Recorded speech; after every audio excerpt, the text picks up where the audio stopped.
kontrak perkuliahan kita pada semester kali ini, yaitu mengenai mata kuliah Deep Learning. Dengan saya sendiri sebagai pengajar, yaitu Vina Ayumi, Eskom Mkom.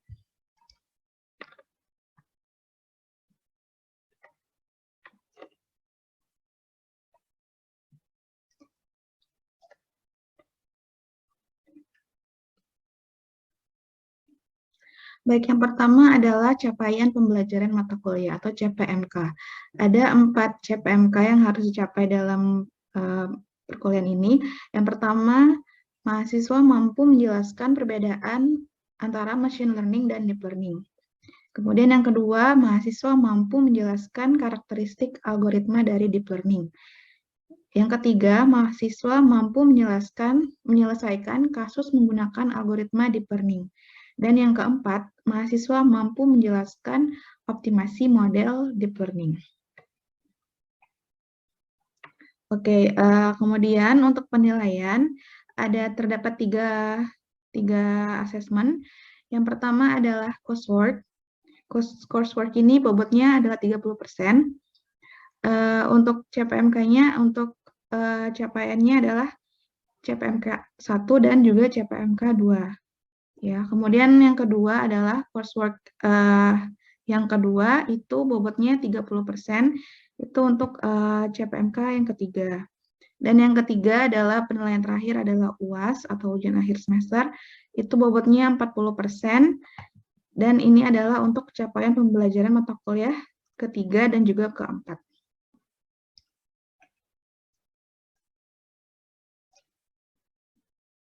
Untuk referensinya, di sini kita mengambil 4 referensi dari beberapa buku.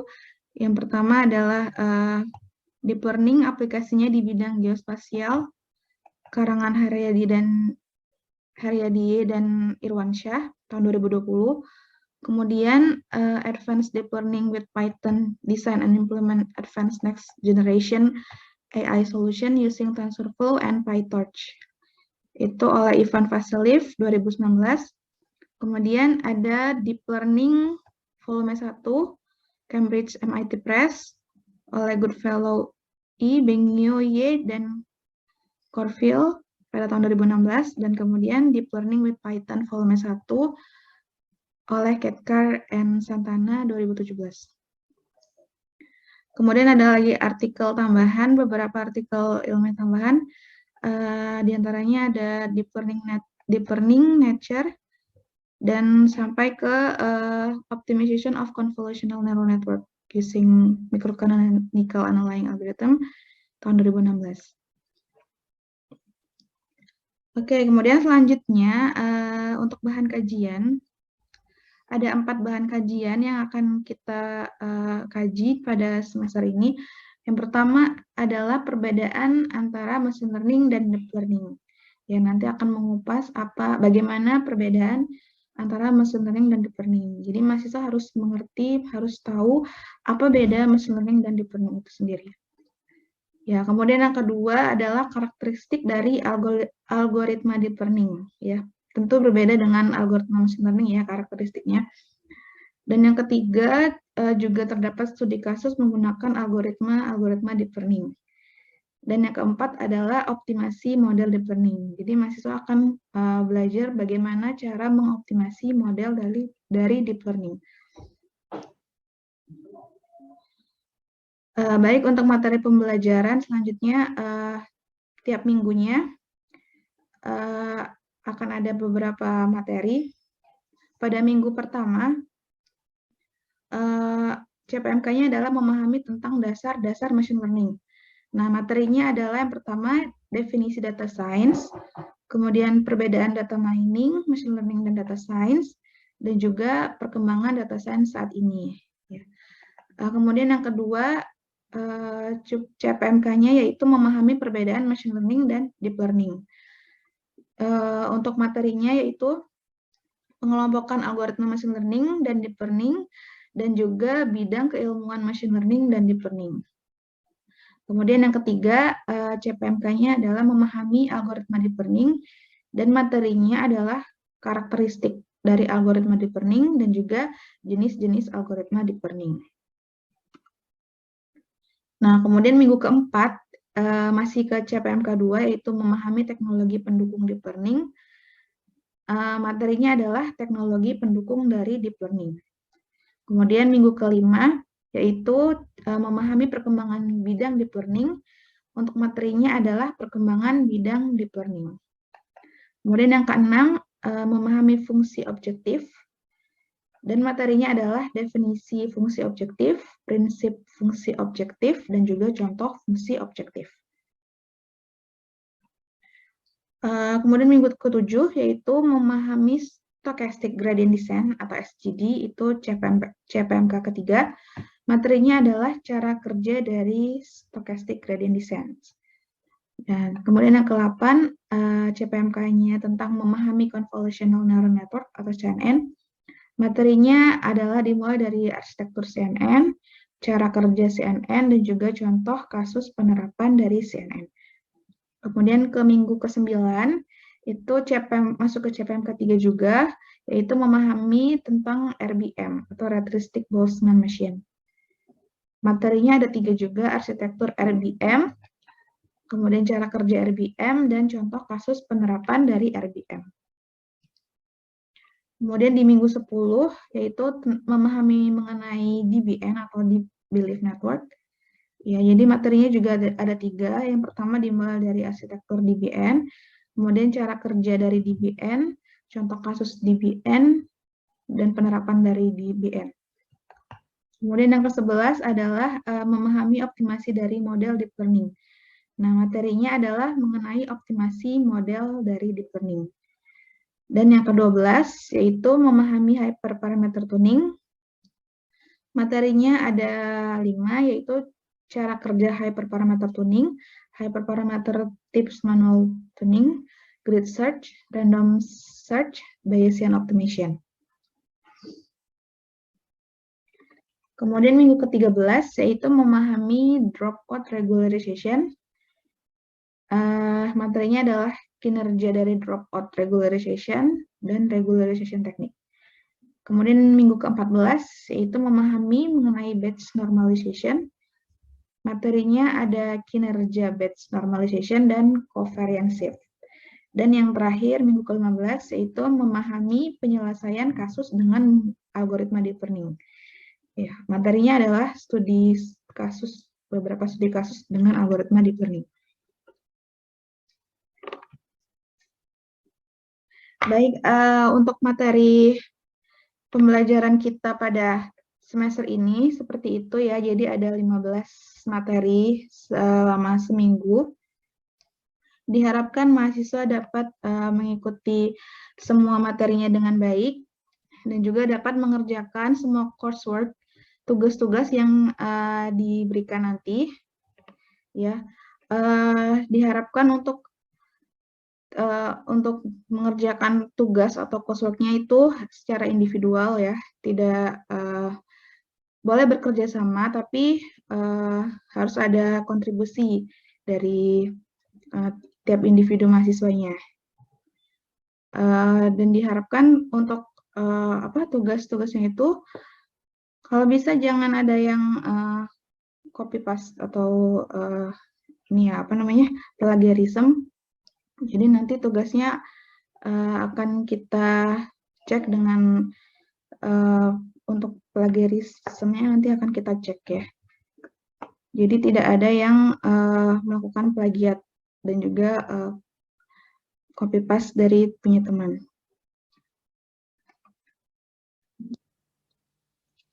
Oke, untuk materi kita pada hari ini, apakah ada pertanyaan atau ada saran dari teman-teman mahasiswa sekalian?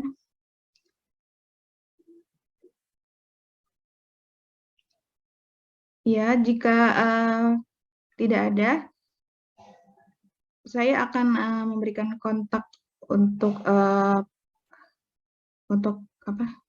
sharing atau ada pertanyaan mengenai tentang perkuliahan, nanti kita bisa kita bicarakan di grup WA. atau langsung ke Japri atau kontak saya pribadi. Ya, terima kasih atas perhatian dari teman-teman sekalian. Ya, sampai ketemu di pertemuan selanjutnya. Assalamualaikum warahmatullahi wabarakatuh.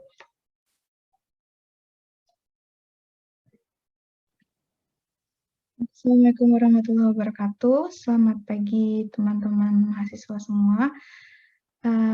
Ketemu lagi bersama saya Vina Ayumi dalam pertemuan ke-8 mata kuliah Deep Learning. Ya, pada kesempatan kali ini kita akan membahas materi mengenai Convolutional Neural Network atau CNN.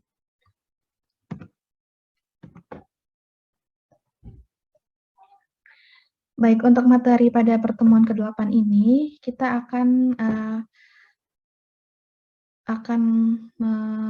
diharapkan mahasiswa dapat memahami CPMK ketiga, yaitu memahami tentang Convolutional Neural Network.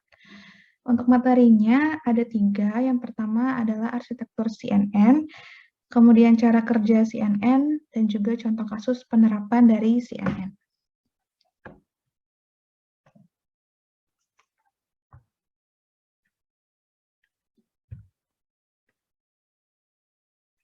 Ya, baik. Untuk materi pertama, kita tentu harus tahu dulu apa itu tentang CNN ya. Konsep dari Convolutional Neural Network. Oke, Convolutional Neural Network adalah salah satu algoritma dari deep learning yang merupakan pengembangan dari multi-layer perceptron atau MLP yang dirancang untuk mengolah data dalam bentuk grid. Salah satunya adalah citra 2 dimensi. Contohnya adalah gambar atau suara. Nah, Convolutional Neural Network digunakan untuk mengklasifikasikan data yang terlabel dengan menggunakan metode supervised learning atau pembelajaran terbimbing, yang mana cara kerja dari supervised learning adalah terdapat data yang dilatih dan juga terdapat variabel yang ditargetkan. Sehingga tujuan dari metode ini adalah untuk mengelompokkan suatu data ke data yang sudah ada. Jadi bagaimana dia memetakan data yang satu ke variabel target yang sudah ditentukan. Nah, CNN ini sering digunakan untuk mengenali benda atau pemandangan ya. Jadi CNN dapat mengenali benda atau objek, bisa berupa pemandangan, bisa berupa benda hidup atau benda mati dan lain-lain. Juga dia dapat melakukan deteksi serta segmentasi dari objek. Oke, kemudian kita masuk ke dalam layer-layer dalam CNN. Ya. Jadi CNN ini terdiri dari berbagai layer ya. Umumnya terdapat 6 layer utama dalam CNN. Yang pertama adalah layer input, kemudian dilanjutkan dengan layer konvolusi, kemudian layer pooling, layer fully connected, layer softmax, dan juga layer output. Layer output adalah layer dari target yang nanti akan dihasilkan. Oke, layer pertama adalah layer input atau layer masukan. Ya, layer pertama ini adalah merupakan masukan dari apa yang ingin kita deteksi atau kita rekognisi. Ya, jadi dasar dari segala teknik dari pengolahan gambar adalah pengenalan atau recognizing ya. Recognizing atau pengenalan gambar yaitu sebuah teknik untuk membuat mesin mengenal apa yang ada di dalam gambar tersebut. Tentu komputer tidak seperti mata manusia yang sejak awal sudah dapat melihat objek. Nah, komputer hanya bisa membaca data yang direpresentasikan oleh gambar tersebut. Data itu berupa angka matriks ya. Nah, jadi representasi gambar yang dilihat komputer adalah angka RGB dalam bentuk red, green, dan blue dari sebuah gambar. Nilainya adalah dari rentang 0 sampai 255 untuk setiap warna pada tiap piksel gambar. Ya, jadi komputer hanya mampu melihat representasi gambar dalam bentuk angka RGB yang nilainya 0 sampai 255 untuk setiap nilai dari red, green, dan blue-nya itu pada setiap pixel dari gambar. Oke, ini contohnya untuk input layer atau layer masukan. Jadi kita punya gambar atau citra dengan ukuran 32 kali 32, karena dia gambarnya adalah berwarna, maka dia akan memiliki jumlah channel 3 ya. Jadi ada 3, red, green, dan blue. Di sini jadi untuk dimensi dari citra tersebut adalah 32 kali 32 kali 3. 3 itu adalah jumlah dari channel. Karena ini gambar berwarna atau RGB, maka channelnya ada 3, yaitu channel red, green, dan blue. Baik, tadi kita sudah mempelajari tentang input layer atau masukan layer. Selanjutnya adalah convolutional layer. Jadi convolutional layer ini adalah layer kedua setelah layer masukan. Convolutional layer ini terdiri dari neuron yang tersusun sedemikian rupa sehingga membentuk sebuah filter dengan panjang dan tinggi piksel. Ya, jadi bisa dikatakan sebagai sebuah filter dengan dimensinya yaitu panjang kali tinggi piksel. Sebagai contoh, kita punya layer. Layer pertama adalah layer konvolusi dengan ukuran 5 kali 5 kali 3 dengan panjang 5 piksel dan tinggi 5 piksel, dan juga channelnya ada 3 dari gambar tersebut, contohnya ya. Nah, ketiga filter ini akan digeser ke keseluruhan bagian dari gambar. Setiap pergeseran akan dilakukan operasi dot atau operasi perkalian antara input dan nilai dari filter tersebut, sehingga menghasilkan sebuah output atau yang biasa disebut dengan activation map atau feature map. Proses ilustrasi dari feature map seperti pada gambar berikut ya. Jadi bisa kita lihat ya, ketika filter dari konvolusi ini kita lakukan perkalian dot atau operasi dot pada tiap tiap pergeserannya, dan setelah dilakukan operasi dot maka akan digeser sebanyak beberapa piksel, bisa 1 atau 2. Nah, kemudian hasilnya adalah berupa feature map seperti pada gambar di samping. Oke, untuk menghitung dimensi dari feature map, kita bisa gunakan rumus, yaitu output sama dengan W ditambah N ditambah 2P dibagi S ditambah 1.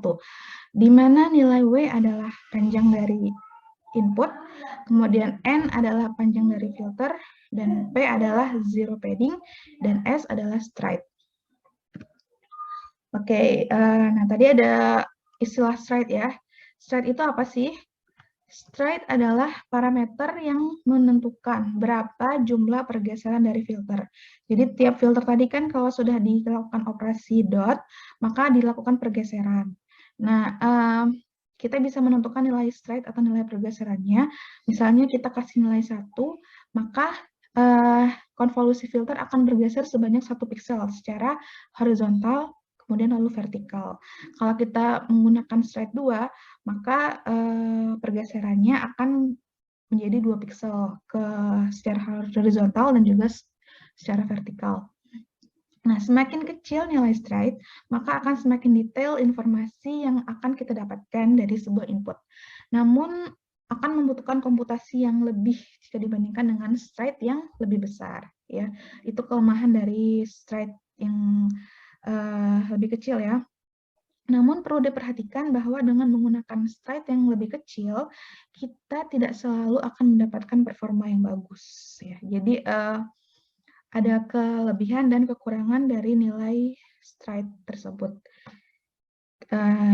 Bisa kita tentukan nanti sesuaikan dengan objek dari penelitian kita.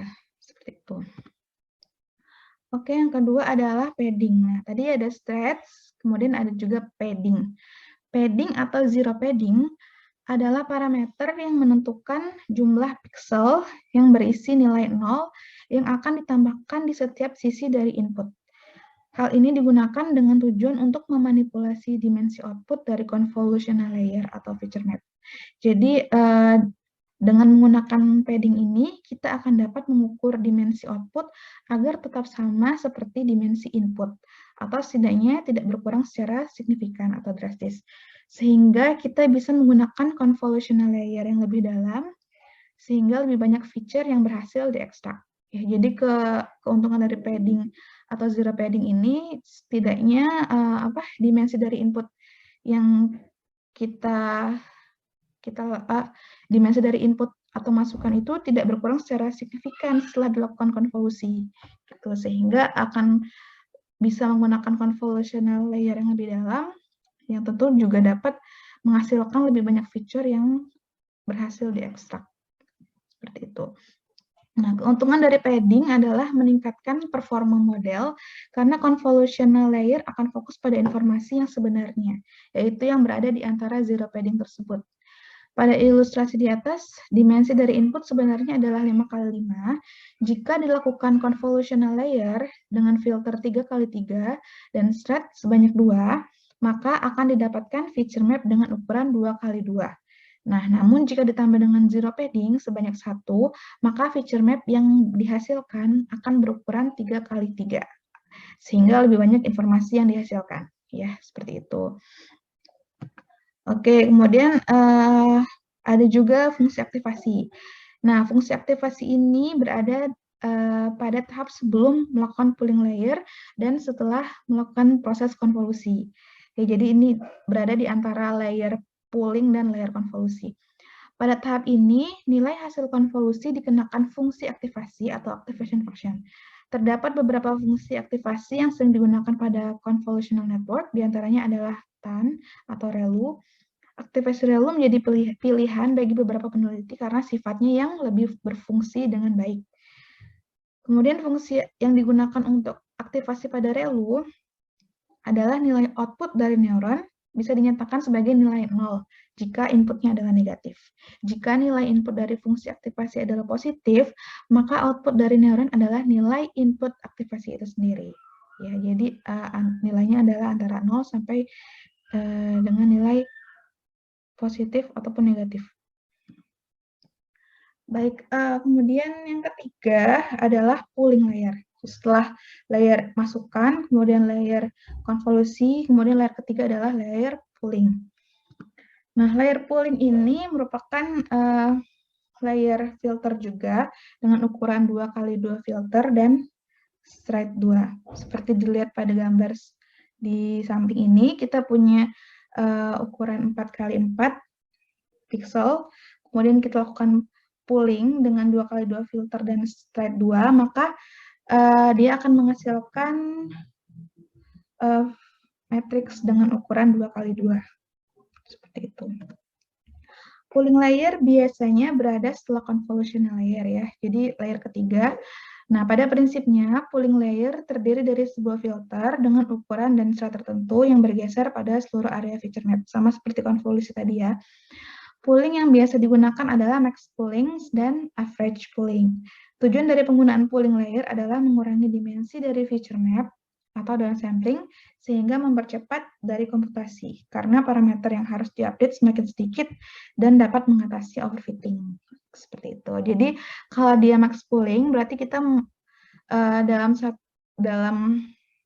misalnya kita punya 2x2 filter berarti kan ukurannya 4. Maka kita mencari nilai maksimal dari 4 pixel tersebut.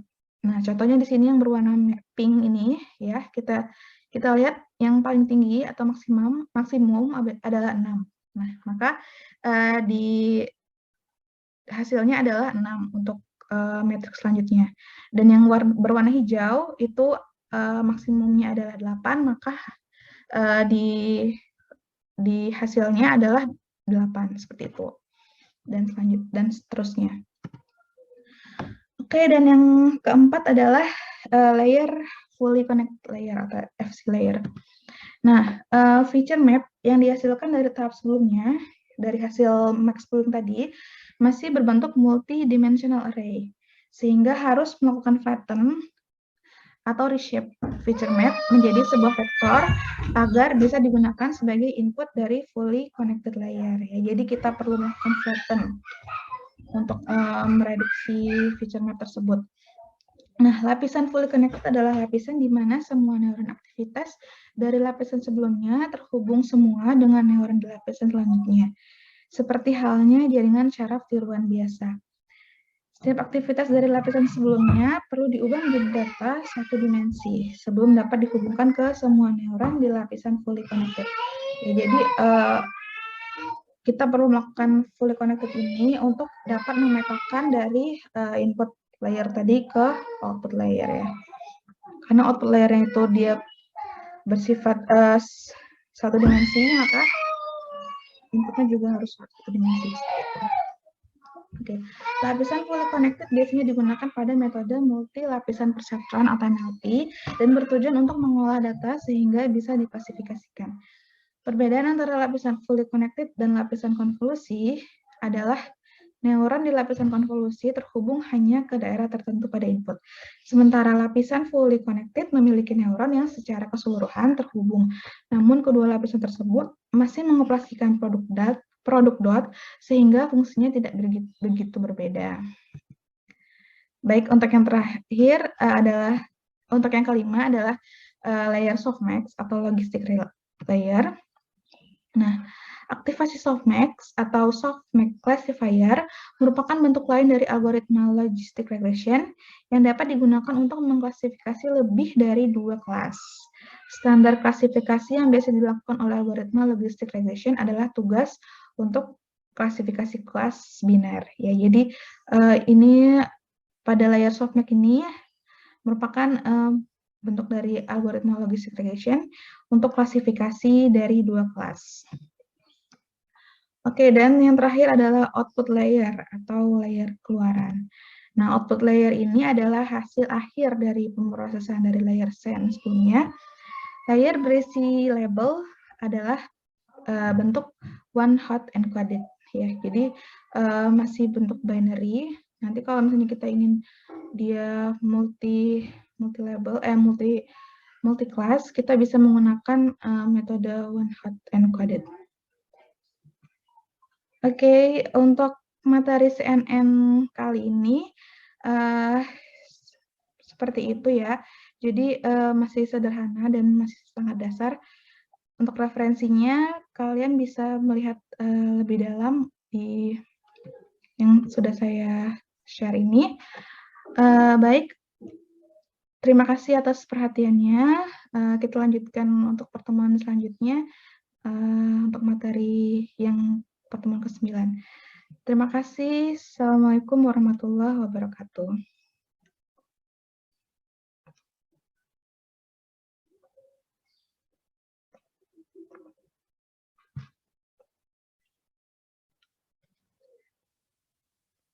Assalamualaikum warahmatullahi wabarakatuh.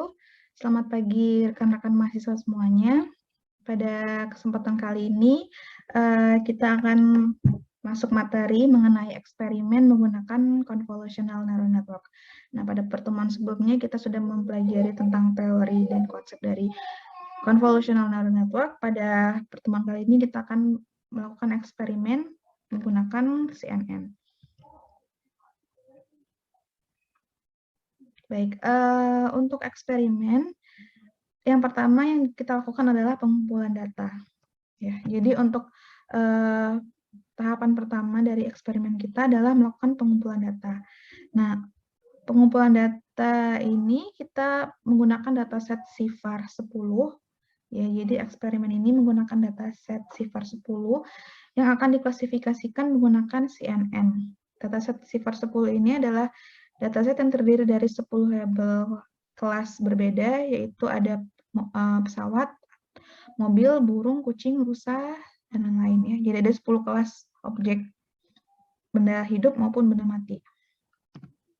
Nah, kemudian setelah dilakukan pengumpulan data, selanjutnya adalah persiapan data. Dataset CIFAR 10 tadi memiliki 50.000 data gambar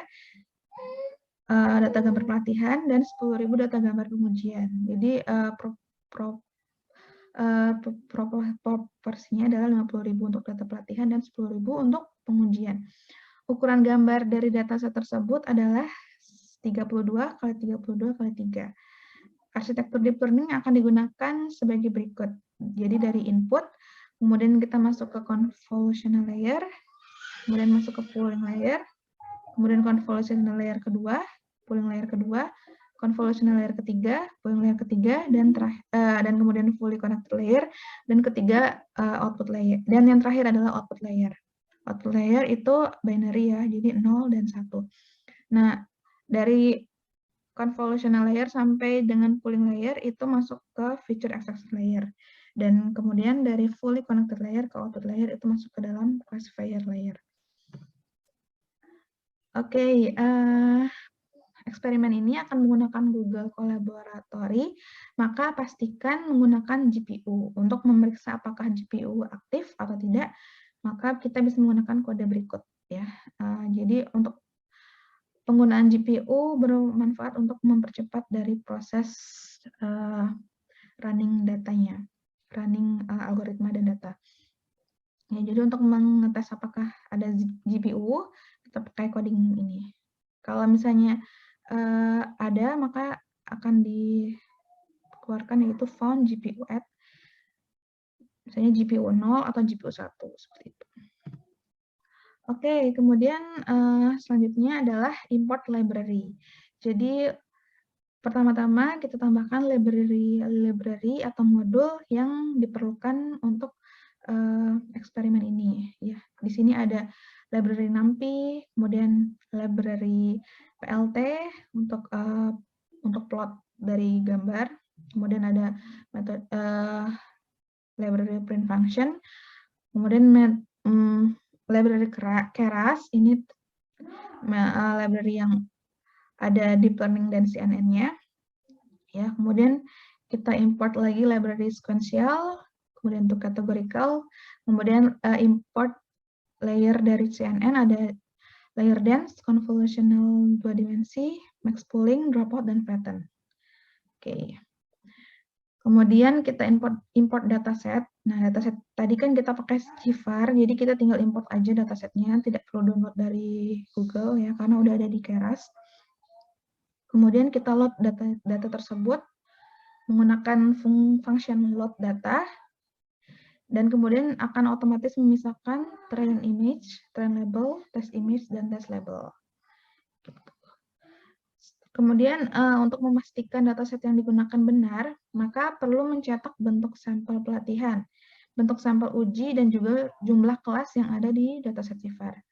Ada 10 kelas seperti yang kita lihat sebelumnya. Sebagai contoh, kami akan mencetak 2 contoh gambar dari training set dan test set. Ya, jadi contohnya seperti ini, kita akan mencetak 2 contoh dari gambar. Di sini contohnya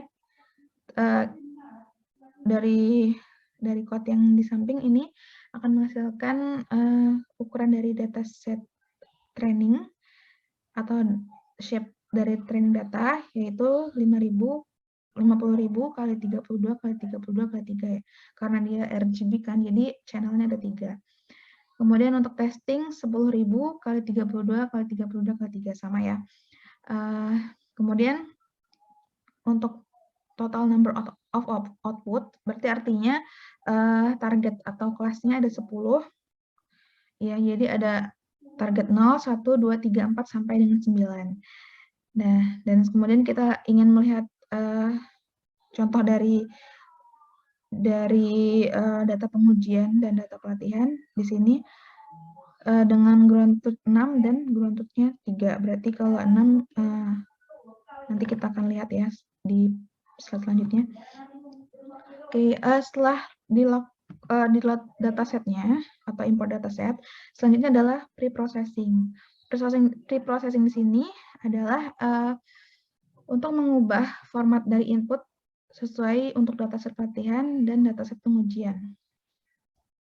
Ya, jadi input dari dataset tersebut harus sesuai dari format yang nanti akan digunakan.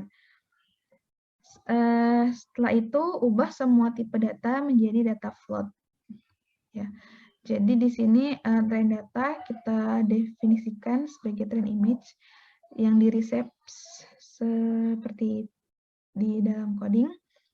Nah, kemudian kita dapatkan input shape-nya adalah nrow kali ncals dan ndims. Kemudian train datanya kita ubah menjadi bentuk float, dan test datanya juga kita ubah menjadi bentuk float. Oke, selanjutnya adalah proses normalisasi. Untuk pada tahap preprocessing ini juga perlu adanya normalisasi data untuk mengubah data dari rentang antara 0 sampai dengan 1 dengan membagi data latih dan data uji dengan 255. Kemudian ubah semua label menjadi one hot vector dengan fungsi to categorical. Jadi normalisasi ini untuk dilakukan untuk mempermudah dari proses klasifikasi nanti ya, agar rentangnya tidak terlalu tinggi. Jadi antara 0 sampai 1. Jadi setiap nilai dari pixel tersebut akan dibagi dengan nilai 255. Kemudian semua label akan diubah menjadi one hot vector dengan menggunakan fungsi to categorical. Oke, kemudian kita akan melihat perubahan dari label kategori menggunakan one hot encoding. Ya, dari yang sebelumnya itu nilai kategorinya misalnya 6, kemudian maka setelah dilakukan hot encoding itu dia akan dalam bentuk array ya, di mana ketika array ke-6 itu nilainya adalah 1, sedangkan selain dari array ke-6 itu nilainya adalah 0, seperti dilihat pada output di bawah. Oke, selanjutnya adalah pemodelan. Ya, jadi setelah dilakukan preprocessing, selanjutnya adalah pemodelan. Jadi eksperimen ini akan menambahkan convolutional layer yang diikuti dengan pooling layer.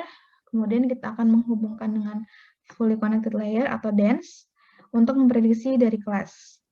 Dataset yang diinputkan ke convolutional layer, output dari convolutional layer itu bertindak sebagai input untuk convolutional layer berikutnya dan seterusnya. Akhirnya, data yang diinputkan ke fully connected layer yang mencoba memprediksi label yang benar. Ya, jadi setelah preprocessing, hasil dari preprocessing data tersebut kita masukkan ke dalam layer konvolusi, kemudian kita masukkan lagi ke dalam layer pooling, dan seterusnya sampai ke fully connected layer dan juga ke output layer. Oke, ini adalah layer pemodelan. Ini adalah pemodelan. Ya, jadi kita modelkan layer CNN yang nanti kita gunakan. Jadi di sini kan tadi ada konvolusinya ada 2 layer, poolingnya 2 layer.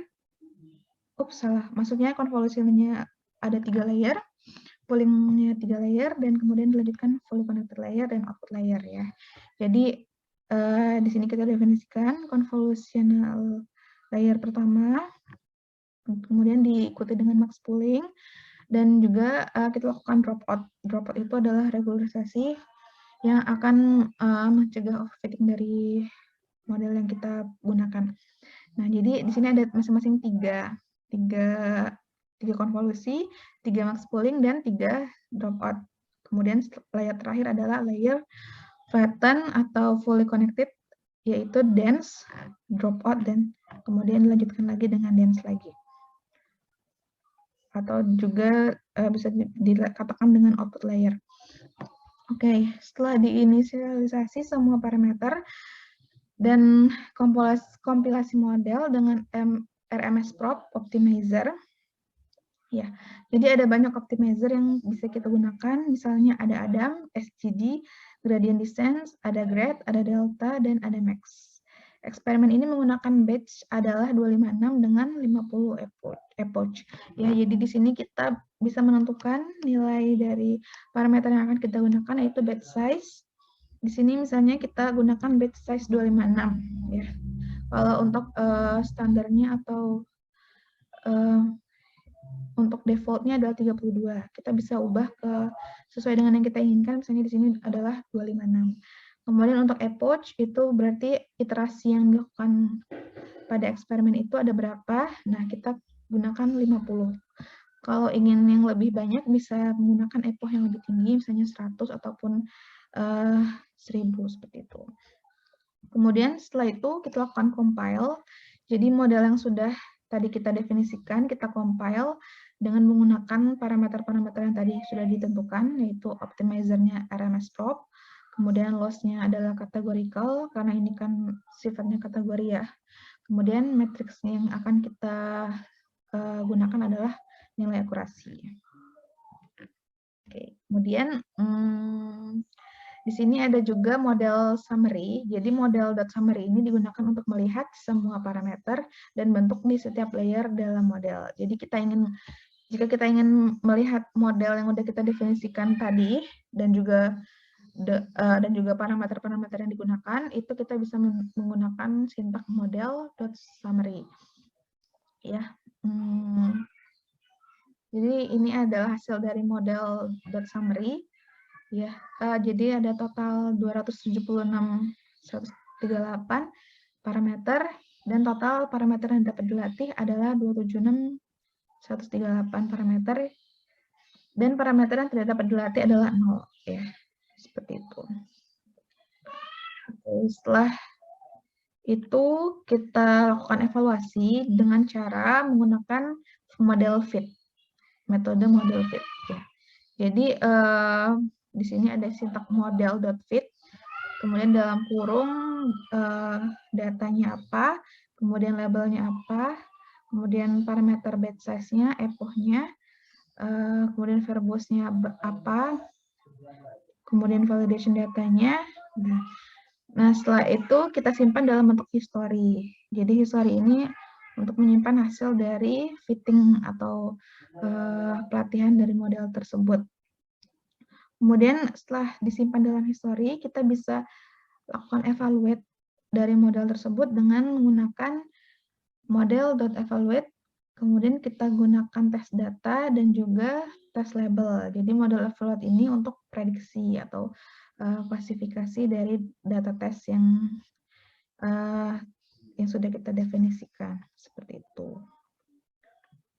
Oke, ini adalah hasil dari fitting atau training dari model tadi. Karena kita punya 50 approach, jadi berarti ada 50 kali iterasi. Nah, kita bisa lihat setiap iterasi yang terjadi itu akurasinya meningkat secara perlahan ya, dari 0,8204 menjadi 0,8386 dan seterusnya. Nah, grafik hasil evaluasi bisa kita